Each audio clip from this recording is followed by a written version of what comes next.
I think we're online. I think. Yeah. Technical difficulties. What a perfect shot to start at. Oh no. Oh, that's okay. Okay, so yeah, all right. Let's begin this week.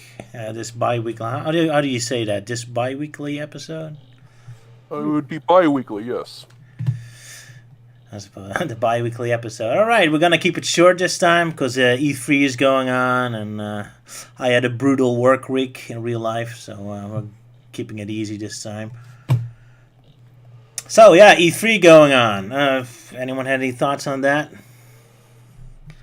While we're waiting for I'm just going to keep my expectations low, really. Hoping we might not get anything exciting announced, but I'm hoping we'll get new info regarding Psychonauts 2 or maybe Breath of the Wild 2 news on Tuesday, but we just don't know yet. But hey, we know the rabbits are back apparently, so that's great. It's such a random game, and that gets a sequel. Oh well, we'll see if Rayman gets another shot later today. And it's probably a peak now. The Ubisoft event starts in an hour, and I'm hoping to find out some For Honor news. All right, so we have to keep this short in within an hour for the captain. And of course, the captain is very happy about the Sonic Unleashed preview of the music. Oh, it was absolutely beautiful. Ah. Yeah, well, I have to give them praise. At least they didn't use Green Hill Zone, which I expected. So, going for a slightly unusual option. But yeah, today we're going to talk about the annual IDW comic. That's the only thing we'll be discussing this bi-weekly episode. And as usual, I made a couple skits, finished at the last moment, so let's go to that.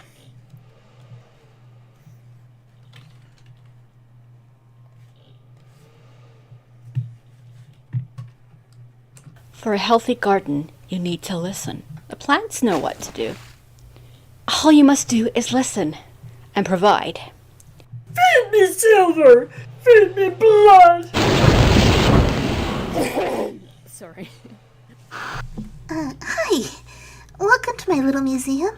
Every time Tangle went off on one of her crazy adventures, I had to get her back. And we found so many unique treasures during our adventures, I opened this museum with it. Check that red ruby of death! Tangle got captured so many times, I filled the west wing of the museum with all the traps and jails she got locked into. This bad boy's pure tungsten! And in the east wing, a collection of all the unique diseases and injuries she sustained. 20 broken tailbones, baby! And that was it. A little bit unfinished. Had to finish the last moment. But yeah, the big annual. What's up? Yep. And there's Melting Man. Hello. Hello. If I sound weird, it's because I'm still recovering from a cold that's been kicking my ass for a couple of days. I've been feeling better. It's just right now my voice is out of whack.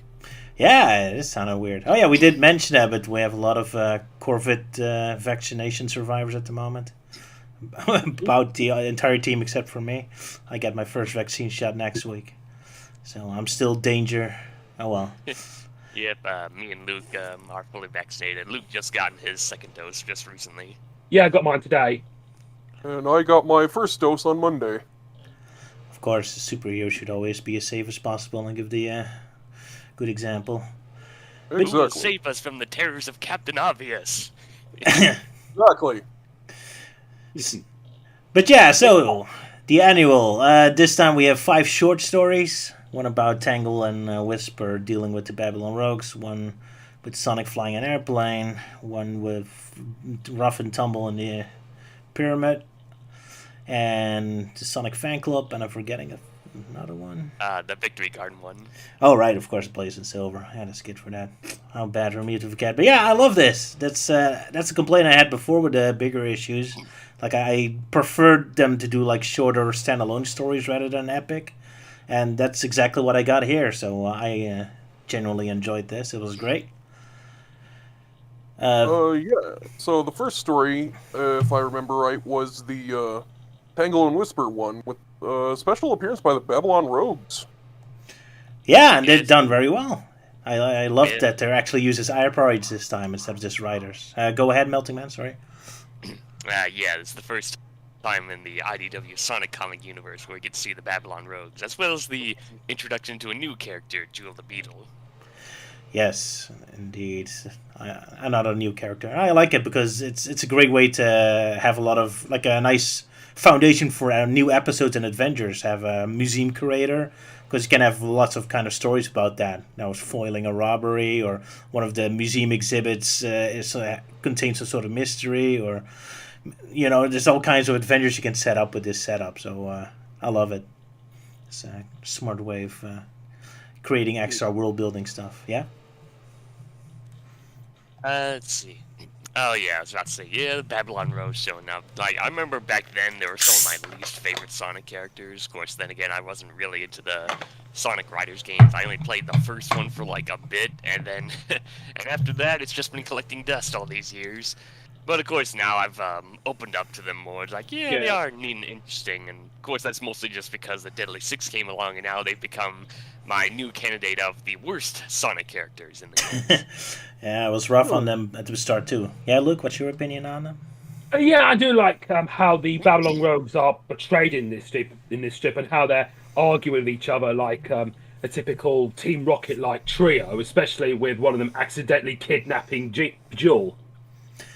And that's great. I love it because again, they utilize a lot of comedy with them and exemplify their flaws as a character, and yet they still keep them likable and charming. And like Sonic Free Riders, where they were just jerks and assholes and I just hated them.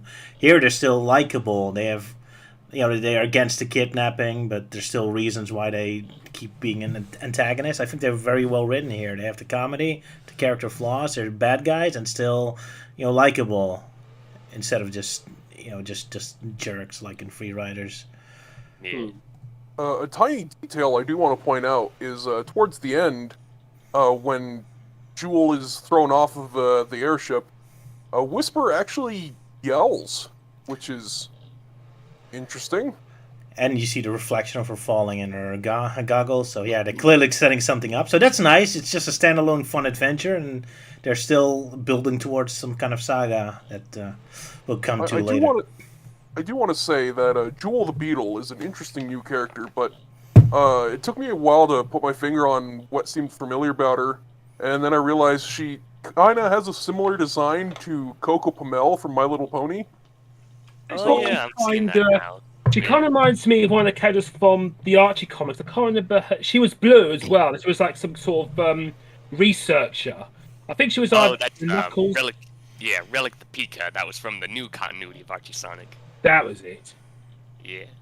She's a very underrated character. It's like, sure, she was thrown in just to replace Julie Sue, but I find her entertaining. She's like this researcher who's fascinated with the history on Angel Island, hence why she's always hanging around on Knuckles in the new continuity. Ah. But yeah, with Jewel being the caretaker of the museum, and it was nice we got to see a little more of a Spiral Hill village.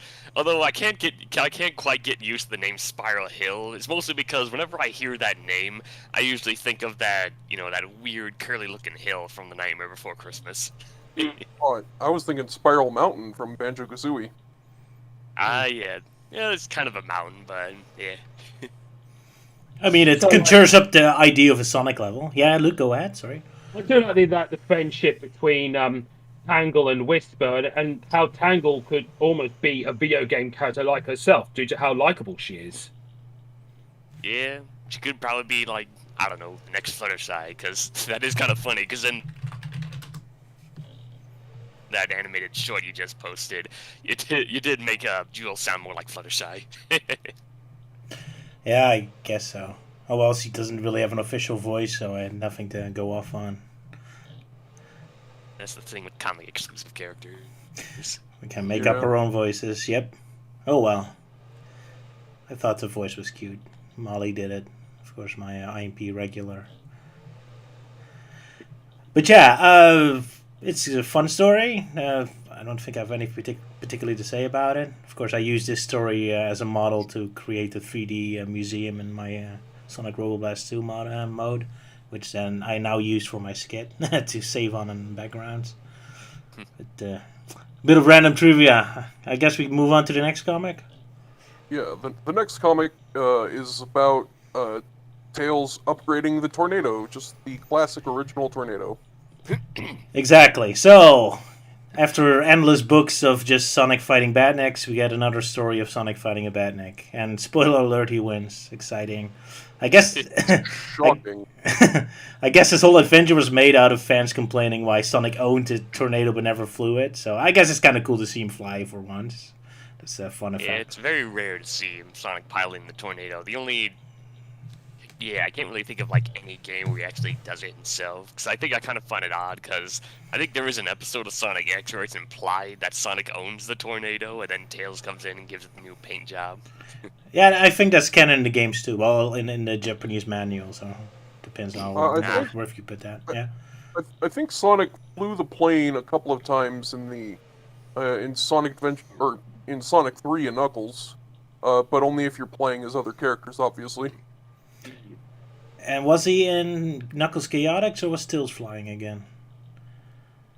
I think don't Tails was flying remember. that.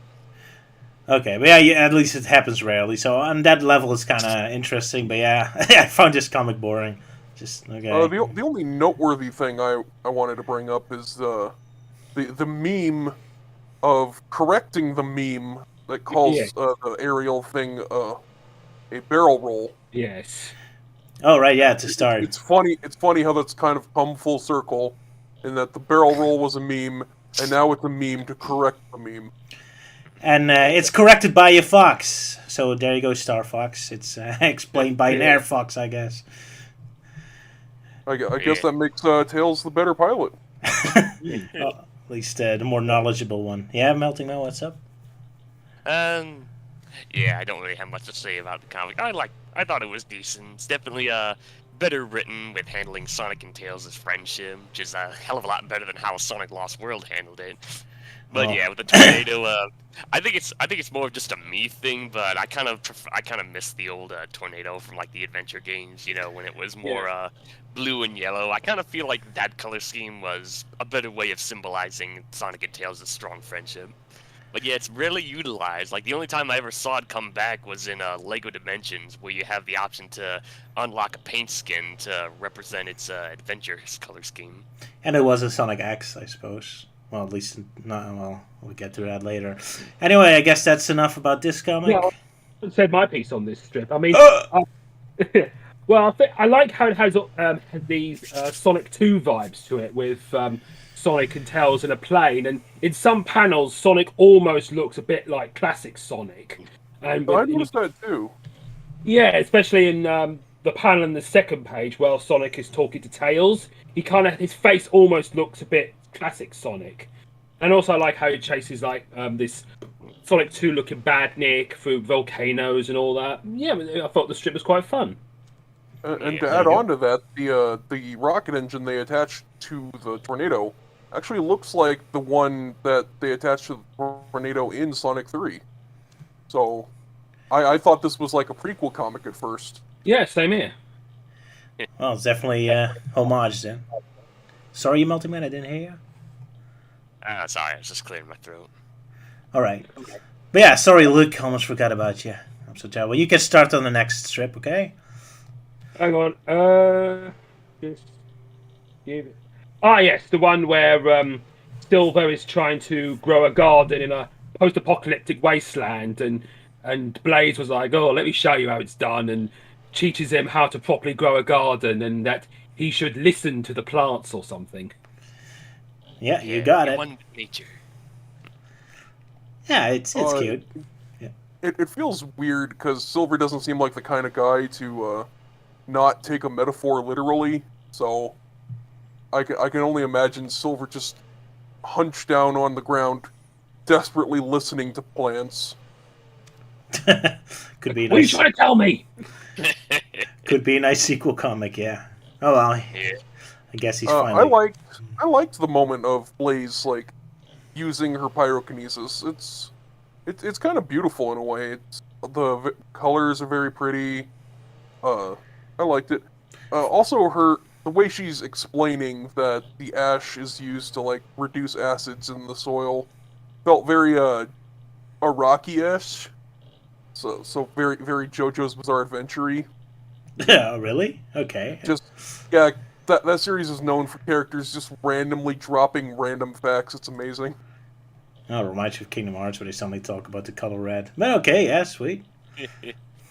But yeah, their pyrokinesis. Yeah, it's definitely used in I guess more in a less violent way. It's definitely much more calm looking. There's definitely a lot more purple instead of yellows and reds, where she's just clearing off the toxic fields and whatnot. That's a good point because Blaze is not really supposed to be a violent character, so it's kind of awesome to actually finally use her fire for a non-violent Also, manner. just noticed how one of the panels, Silver, kind of has like a very, basic looking style, almost like classic Tails style, Sonic Silver style. Sorry about that. Yeah. His eyes are just two dots, and his mouth is a dots. straight line. I love it. Nice comedy face, yeah. And yeah, like what the captain said before, awesome colors in this comic, very atmospheric.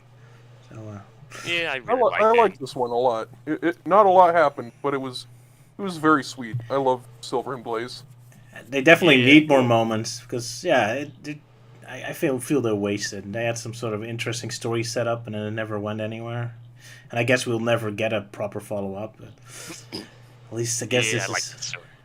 Out of all the stories in this is probably one of my favorites, especially how this was a story that was written and drawn by Evan Stanley, person that used to work on some of the Archie Sonic comics, mostly related to Silver, and that makes sense because she is a big fan of Silver the Hedgehog, hence her famous webcomic Go to the Future. I haven't read it yet. I know it's about like Silver going on these many adventures. But yeah, it's nice seeing it in this particular comic. So yeah, nice little treat for the Blaze X Silver shippers out there.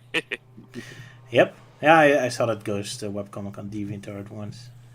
Looks pretty good. But yeah, of course. So now that's why she's an official artist now. Okay, I guess we move on to the next one. All right.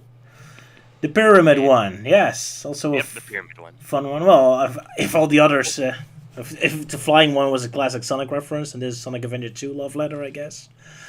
Captain, you want to say something? Not a lot. I like Rouge getting the spotlight for once. It's Yeah. she's kind of underappreciated a bit. Definitely. Yeah. And nice to have her just actually treasure hunting, because that part of her doesn't show up all that much except for jokes. Because she's just a gun agent person. Well, it's at least her treasure hunting thing is said a lot more than their whole like deal with working for Gun, because no in Sega, the whole deal with Gun, it's more of a yes and no response whenever someone asks them about the current situation with them and Shadow and Omega. Yeah, Shuriken Scat situation. Luke, your thoughts on this comic? I think it's a pretty decent comedy skit with Rough and Tumble exploring a pyramid. I mean, I kind of got these like musical tunes in my head during certain moments. Like when you see Rough and Tumble exploring the pyramid, you could kind of imagine the theme of Vulcan's skull playing as they're doing it. And when you see the egg golem appear, you can imagine the boss theme from Sonic 2 playing. Yes, that great boss theme, yeah. Nice. Yeah, that would fit perfectly with him, Boca Skull.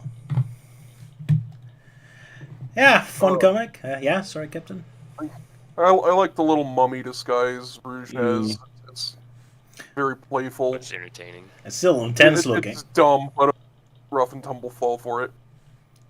Yeah, it kind of reminds me from an episode of Super Ted, which is a UK cartoon I used to watch, where Super Ted pretends to be this statue of Poseidon coming to life, and it freaked out the bad guys.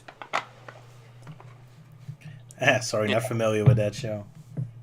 Too Yeah, I bad. haven't really seen it with Another it. tiny detail.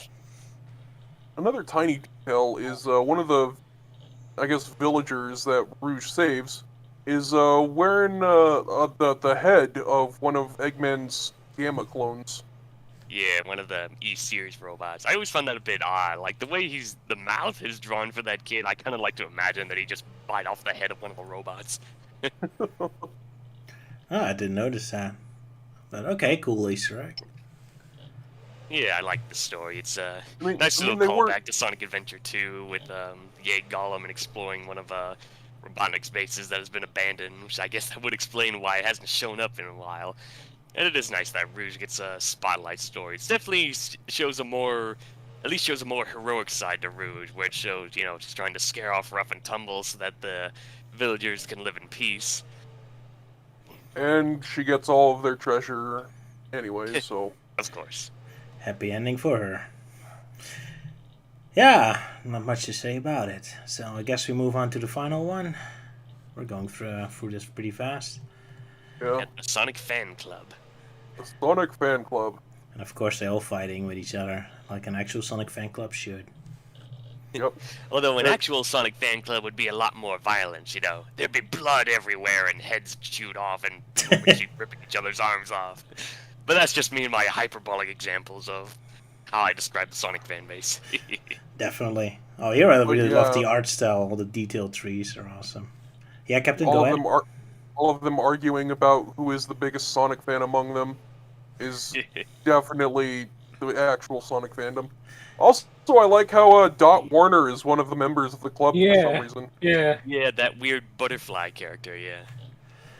That's pretty awesome. It's straight up Yeah. Dot Warner with butterfly wings. Well, of course, this particular story was drawn by John Gray, another former Archie Sonic artist, probably well known for having a rough start with the infamous issue 134, where he started off with this weird, over-the-top anime art style, where characters were drawn with like these very exaggerated mouths and everything. But over the years, it's gotten a lot better. It's definitely more cartoony, like in this particular story. Luke, you have any thoughts on this? Sorry. Well, I'm not exactly a big fan of like John Gray's artwork, but I do like how it looks like something out of a Saturday morning cartoon or children's book. And it's kind of interesting to see what the world of Sonic is like from the perspective of children, seeing what they're like up to together. Especially how the egg pawn looks like. I love how the most pathetic of the robots, and he looks super intense. Of course, it makes sense for the perspective of the kids, but it was pretty awesome to see. Because usually egg pawns make absolutely no impression on me whatsoever. They're just a That's joke. probably how Sonic apparently beat the egg pawn off screen. Yeah. Yeah, poor Tangle. He tried to... Yeah. Also, is it just me, or does one of the kids kind of remind me of Mina Mongoose? Like, particularly the yellow-greenish girl who comes out and says, hey, let's have a contest to see who's the best at impersonating Sonic. I don't know, it's just the design of the head and kind of the hairstyle really reminds me of Mina Mongoose from Archie Sonic. A bit. Now that you mention it, yeah, she does kind of look a little bit like Mina. Would make sense as a Sonic fan. Yeah, and the blonde one looks a little bit like Antoine. Yeah, it definitely reminds me of Antoine. He wouldn't be a Sonic fan. The red, I guess, if we're continuing this, the red one kind of looks like Fiona Fox a bit. Yeah, male one. Yeah, kind of. Yeah, maybe they are, and they're all Easter eggs. Who knows? But who's the pink sheep one? I don't know. Like, we already have a sheep character in the comics, that being The pig character kind of reminds you of the characters from Rupert, which, yes, is another UK thing. Because with all these animal characters, the pig kind of reminds... I can't remember his name, but there was a pig character. One of my favorite panels is like the bit where Tangle shows up and we see all the kids trying to take down the robot. Like, most of them are just trying to grab onto it or something, and then this bee character comes in with this spiky club trying to clobber the thing. Yeah, this was a nice little comic. Pretty low stakes, but it was funny. It's basically just world building. Yeah, it's Nothing cute. wrong with that. I love world building. Definitely needs it, especially to give this epic sagas more of a weight to it. That they have more of a foundation. So yeah, I love seeing the normal world. I really appreciate it. The annual. Yep. Yeah. So Yeah, Well, with the annual. Like we're done already. looks like we're done. So that was a very quick episode this week. Yeah, the annual was nice. It kind of reminded me of when Archie Sonic used to have big specials like the 48-page specials or the super specials or free comic book day specials, which IDW hasn't done a free comic book day special for Sonic just yet. There is one coming out scheduled for this year, I think. All right. Well, we'll see. Shall we do a bit of a Q&A to fill up the episode a little more? Because I feel kind of guilty of never responding to the comments last couple episodes. I mean, if you want to leave for the E3, then feel free. I guess the official portion of this live stream is over. That was very short, but yeah. Yeah? So, let's see. Were there any comments last time I wanted to respond to? Yeah, a lot of people are worried if this live stream is not taking over regular Dissected. It's not. I'm still going to make normal Dissected, but... Oh, weird. I thought you I've said been you were lazy. going to do that, or maybe I'm just misremembering. Yeah, I think I said that a couple times, but people still wondering, I guess.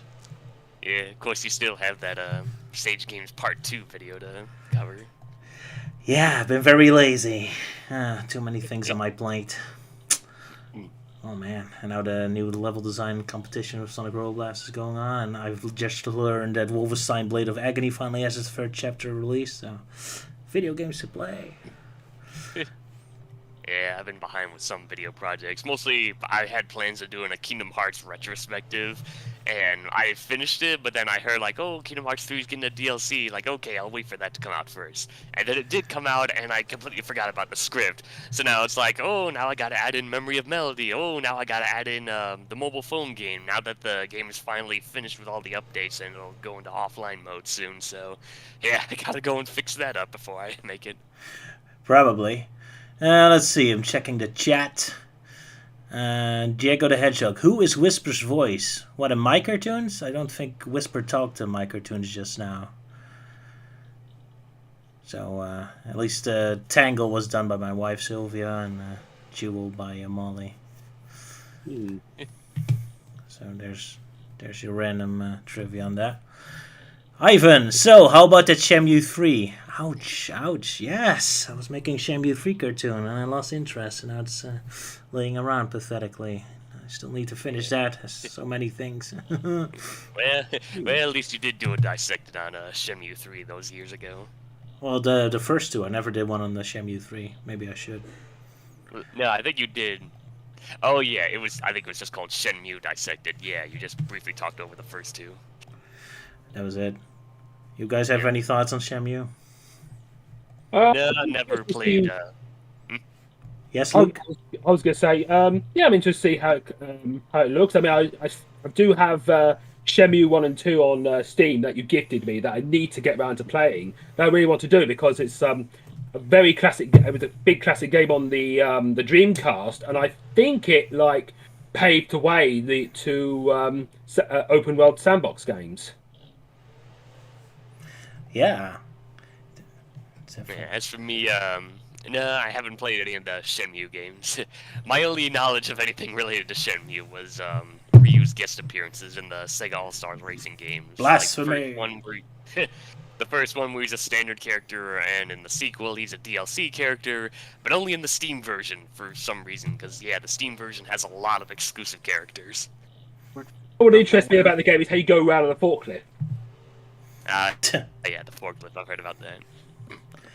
And I've also never played any of the Shenmue games. I never owned a Dreamcast, so I didn't have the chance to play the first two, and just never really got around to playing them when they got re-releases, and obviously if I didn't play the first two, I'm not really going to be interested in the third one, but I've heard so much of people wanting Shenmue 3 that I'm happy that it's finally out. In terms of gameplay, it was awesome. Just too bad they wasted and squandered the story. But in terms of gameplay, it was everything I wanted out of it. So, although the new fighting system is less. That's good. Yeah, the forklift. Now I'm just reminded of that whole funny goof up from an old Nostalgia Critic video. I can't remember which one it was. I know it was like this whole bit where this bad guy or something is chasing around the good guy in a forklift. Although in the entire review, the Nostalgia Critic keeps calling it a bulldozer for some reason. Oh well. Ivan Domino. Wait, Ewan asked how was the chocolate? It's nice. But I should be talking about fat foods. I like chocolate milk. Who doesn't? There. And Ivan wants to know, how about the many voice of Sonic? Favorite, least favorite? Yeah, well, the Ryan Drummond is my favorite. Because he has he's an intense edge to it, which I like. Yeah, his voice acting was a little last. But then again, the voice director was kind of weird at the time. But that's just my favorite voice. And Roger Greg Smith probably loses, although it's not his fault. It's just the writing that's been terrible. So now I associate his voice with terrible things. Luke, your opinion about the Sonic voices? Currently, I think my favourite Sonic voice is Ben Schwartz. It's a bit similar to Roger Craig Smith's, but it kind of has that bit of a dorky, quirky feel to it. Much more optimistic, yeah. Oh wait, the worst one is the OVA one. Oh, that's really terrible. But yeah, sorry. Least favourite, I mean, I'm not exactly a fan of Jason Griffith's one. I mean, when, like in the earlier, but I heard it got better, like near the end of his tenure. But during the time, it sounds a bit bit weird. He has a weird sing-songy tone to it, yeah. Captain, your opinion on the voices? I'm going to have to disagree with Luke. Jason Griffith has always been my favorite.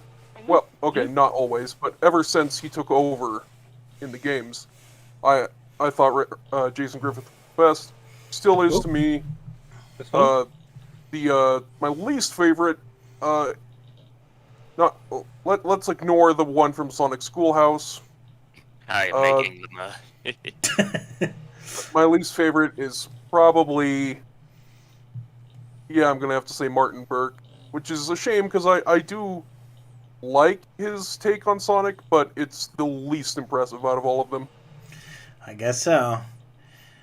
Nobody mentions Jaleel White. You know who voices Sonic in Sonic CD? He only has a few sound bites, like when he says yes when you grab a life, and I think he says, "I'm out of here" if you leave him on idle for too long. Jaleel White didn't do that, right? That was not Jaleel White. Voice. That was a woman, actually. Yeah, of course, same deal with Meg Inglema in Sonic Schoolhouse. I think, actually, the woman who voiced Sonic in Sonic CD was the woman who sang the theme song in the Japanese version. Awesome! Oh, that's great. Let's see. As for me, my thoughts on Sonic voices, I kind of like both Ryan Drummond and Jason Griffith.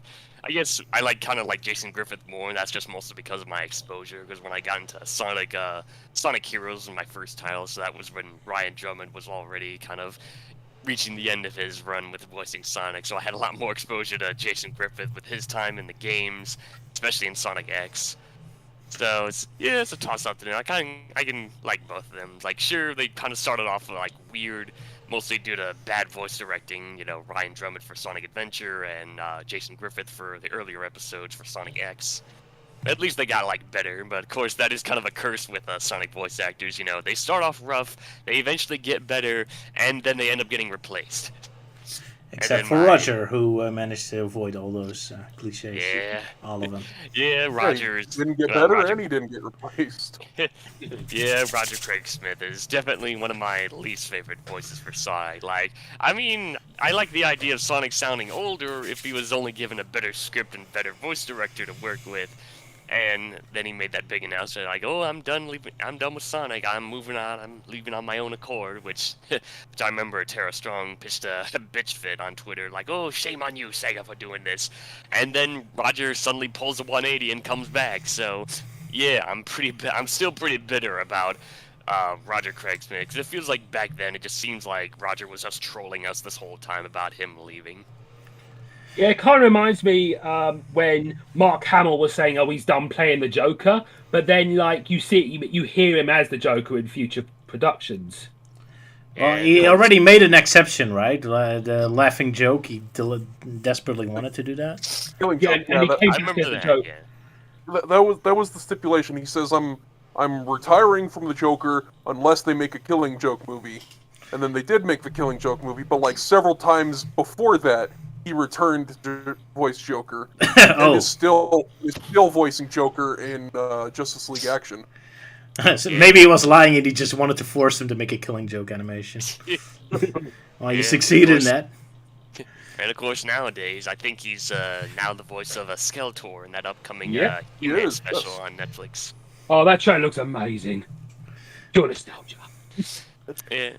Anyway, as for the other voice actors, I like Jaleel White.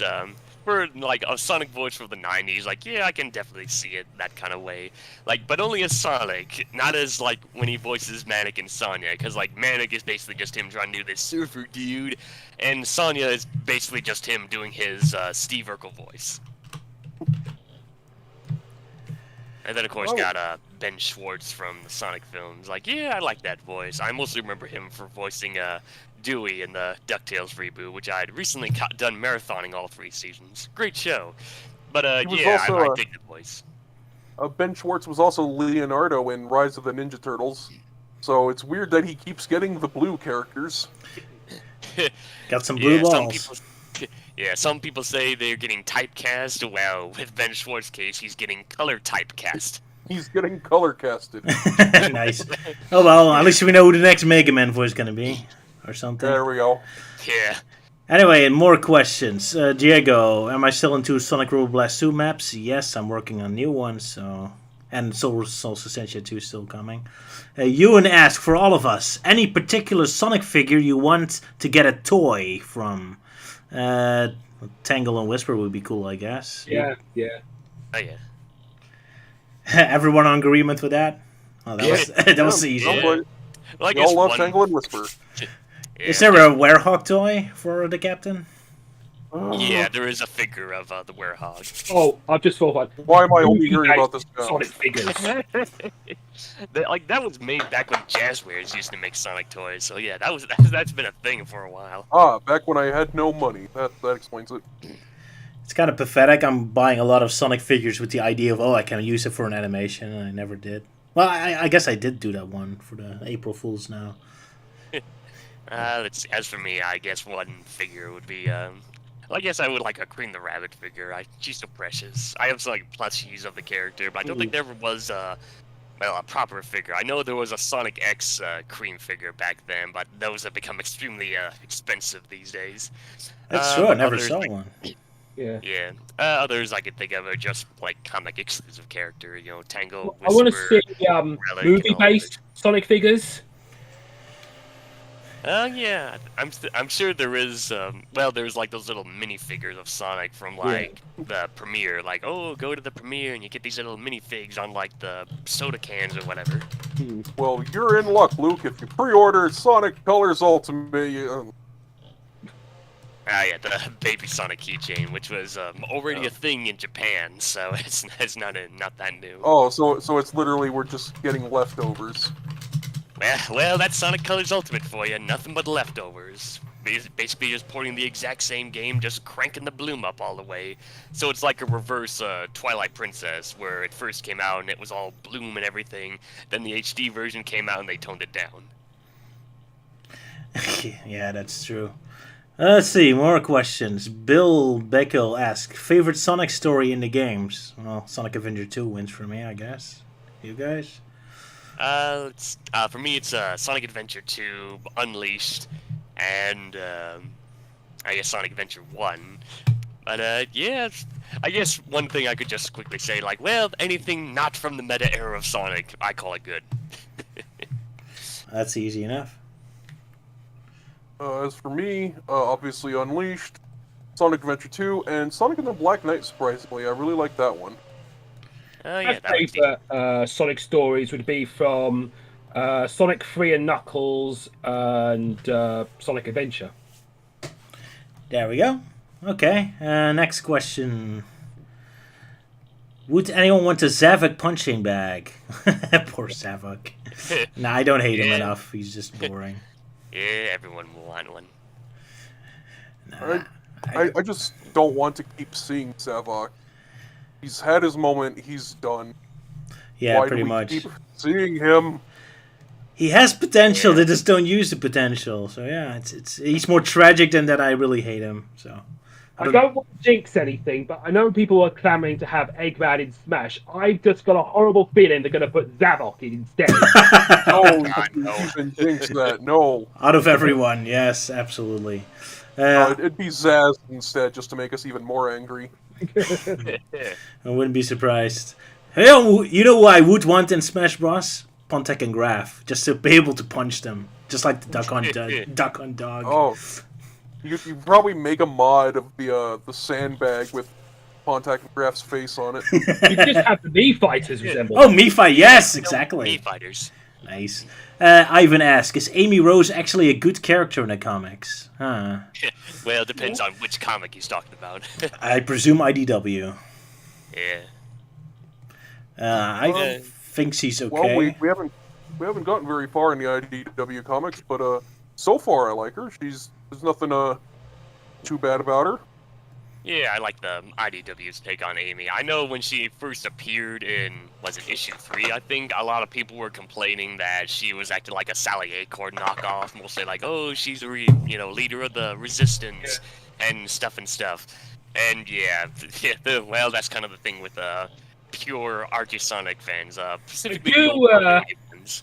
I do remember her depiction in Fleetway's Sonic the Comic, and I remember she was going. She was a bit of a badass character, and I remember she would be holding a crossbow instead of a hammer. And as this was before I played the adventure games, I thought that was her official weapon.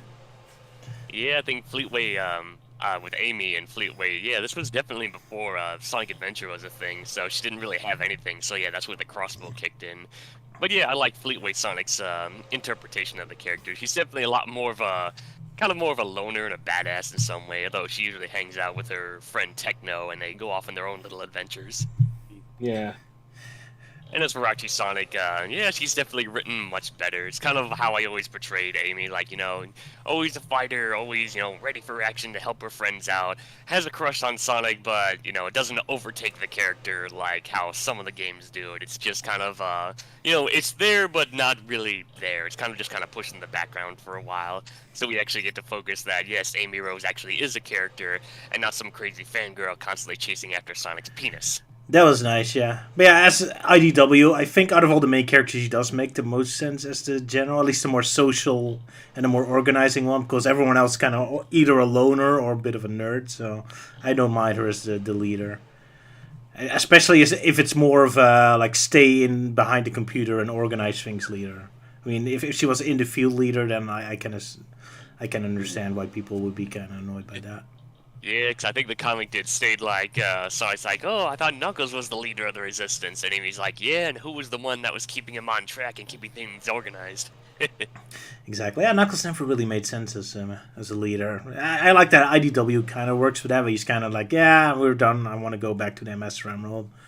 So, yeah. kind of brings him back to the Knuckles personality. Yeah, go ahead. Yeah. At least we actually remembered the Master Emerald, seeing as how it's been pretty much erased from existence in the game. It's pretty much just like the Chaos Emeralds. Pretty much, yeah. Okay, anything else you want to discuss? Throw in, or shall we just stop, because I think E3 starts in 20 minutes? Yep. I'll wait to see the next Assassin's Creed. Yeah, I hope it's in a more interesting location. I want an Asian Assassin's Creed in Japan or China. Well, I think there was a spin-off in China. But yeah. That would be awesome. I still need to play the Greece one. Those games are so big, I'm kind of intimidated to playing it again. I almost thought they had an Assassin's Creed game set in the Stone Age, but I thought, no, that was a Far Cry game. Right. Assassin's Creed Stone Age, that sounds awesome. That would be a great parody. Oh, maybe I should make that. I think there's a joke potential there. I'm just excited for any potential For Honor news. The only thing I can think of is just seeing what the next DLC fighter for Smash Ultimate be, or maybe something new for Crash, and maybe something new for Spyro. There have been talks about something going on with the Purple Dragon, so hopefully that'll be cool. Come. A new classic one, yeah. But yeah, Smash Bros. Is still done yet? Oh, sorry, Captain, yeah? Yeah, the Smash Bros. Still has 2 characters left, but it looks like we got one last question in. Yeah, who's our favorite... Oh, sorry, yeah, go ahead. Okay, who is your favorite Sonic X character, and why isn't it Topaz or Rouge? Aw, poor Rouge and Topaz. Oh. Favorite Sonic X character, geez, I can't remember. It's been a while, so I guess one I can find amusing was it Ella, or like the maid at Chris's mansion and whatnot? Yeah, Ella the maid. Yeah, she's she had entertaining. She had the same voice actor as Eggman, Mike Pollock. Yeah, they're voiced by the same person. Wonder if Which he gets funny his... because in the, I believe, Archie comics, they established that Eggman actually has a crush on Ella.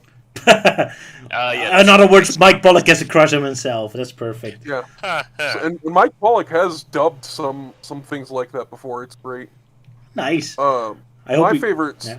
Sonic X character, if we're going exclusive characters, it'd have to be Cosmo. Fair enough. Yeah. I think for me, it would be Grandpa Chuck, being as he kind of resembles an anime version of Doc Brown or Rick Sanchez. He is kind of fun. Yeah, I like him. Yeah. Yeah. But yeah, I don't remember much of Topaz, and I haven't seen a Cosmo episode, so you have to wait for my opinion on that later. Yeah, I haven't really thought much of Topaz or Rouge. I know with Sonic X, when Rouge got her like voice in the show, I know like a lot of people complained that that Rouge's voice sounded too old. Yeah, that was my problem with Shadow. Yeah. The game. But yeah, Which one? the Shadow game. Where the the Shadow four game. kids actors came for the first time. That's the first time I heard their voices. When Jason Griffith did Shadow, which I actually think he does a lot better at voicing Shadow than. No, his Kurt voice is fine, but Rouge, that's the first time I heard the four kids is Rouge, and she was too old. Oh yeah. That's what I meant, sorry. Yeah. But yeah, I think we should probably stop now. So, Fair enough. Alright. Yeah. so yeah, thanks for joining us for this short arrow. Luke, you had something to say? Sorry. Oh, no, I've forgotten now, but yeah, just go ahead. Oh, sorry, did I interrupt you? Sorry, buddy. We really did you injustice this week. Right. Thought we were talking about like any future projects we have planned to end it. Well, I could say that what my next big voiceover project is going to be in that I'm going to voice an animatronic in someone's fan Darkrai thing called Kooky Trails, which they're going to build in California. I'm going to be playing this creepy morgue character called Rigor Mortis. That is really awesome. Your voice in an actual Is- theme park. Nice. Does he look like that FNAF version of your character on Sonic Dissected? He kind of looks Not like that one. he kind of looks a bit, but more like haunted mansion vibes. Yeah, looking forward to that. I hope they give you an airplane ride to California to see it in action. Alright. As for Right. me, I'm just, aside from recovering this cold, I'm also trying to work on the next episode of Forgotten Media. Next one I have planned is talking about the Wonderland comics by Slave Labor Graphics, and those are interesting. They pretty much act as a sequel to Disney's Alice in Wonderland, mostly focusing on the White Rabbit and his maid Marianne. We actually get a physical appearance of the character, while they're constantly being chased around by the Queen of Hearts, who accuses the White Rabbit of bringing the Alice monster, as they call it in the comics, to her kingdom and causing trouble and whatnot. All right. And So yeah, Captain, it's definitely interesting. Captain, you had any final projects? Yeah. Well, my since the Game Grumps uploaded the finale of their Link's Awakening playthrough today, my video should be up in a couple of days. Nice. Okay, looking forward to it, man. All right. Alrighty. So I guess that was this very short episode, this bi-weekly. Hope we have a more proper episode next time. And yeah, guess this was it. Alright. See you all in a couple weeks. See you in 2 weeks again. Enjoy E3. Bye-bye.